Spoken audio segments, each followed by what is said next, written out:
Mr. Lim Biow Chuan. Sir, shared bicycles serve a useful function in providing the last-mile connection for residents to the nearest transport hub.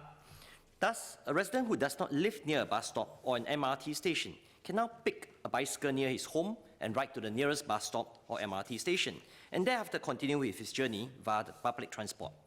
Unfortunately, despite the convenience, the lack of infrastructure planning by the bicycle sharing operators, or BSO, has resulted in much public unhappiness about the bicycle sharing scheme.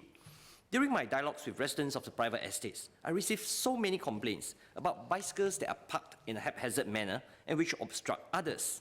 Residents complain about bicycles which are left just outside their homes, bicycles left outside the gates of the condo, bicycles strewn on the middle of the footpath, left at HDB void decks, by the grass verge, etc. When I drive, I can even see bicycles lying by the slip road next to expressway, and I wonder, where was the cyclist going to in the middle of the expressway?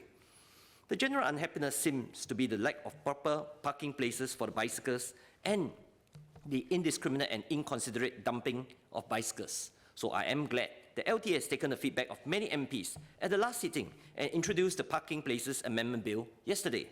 I understand that the bill will require bicycle sharing operators to provide proper parking places for their bicycles. And this is akin to bicycle rental stations in other countries where there is a fixed spot to rent a bicycle. Pending the second reading of the bill, may I ask the Minister, how does LTA intend to ensure that there are adequate parking places for the shared bicycles? The current advantage of the current bicycle sharing scheme is the ability to find a bicycle almost anywhere, as compared to the systems in Europe, Taiwan, and other countries, where cyclists must walk to a bicycle rental station to rent a bicycle. So, if a rider wishes to pick a bicycle from outside his home and ride to the nearest bus stop or MRT, how will the bicycle sharing operators provide adequate parking places? Would it be that they will provide parking place for the bicycles next to the condo, next to the bus stop, or next to the MRT station? Now, if there are insufficient parking places, does this mean that the riders may still dump their bicycles all over the footpath or by the roadside? Just look at the photographs in the Straits Times today, showing the bicycles strewn all over the place. Now, who shall be responsible for the cost of providing the parking places?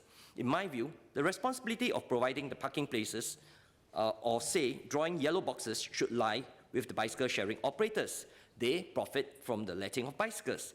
There is no compelling reason why the government should be put to expense for providing parking places or for drawing yellow boxes for the parking of rental bicycles. Now, in the event that the bicycles are not parked within the designated parking places or the yellow boxes, then these bicycle sharing operators should continue charging the hirer of the bicycle until the bicycle is parked within the designated parking place. And this will ensure that the hirer has an incentive to park the bicycle properly. Further, if the hirer of the bicycle dumps the bicycle in an indiscriminate manner or obstructs others, I would urge LTA to work with the bicycle sharing operator, identify the hirer, and thereafter prosecute the hirer for illegal dumping of bicycles. Judging by the unhappiness raised by members of the public, I urge LTA to implement the new regulations to curb the illegal and inconsiderate parking of bicycles quickly. This is a time to show that the government is responsive to feedback on a matter which has adversely affected many residents.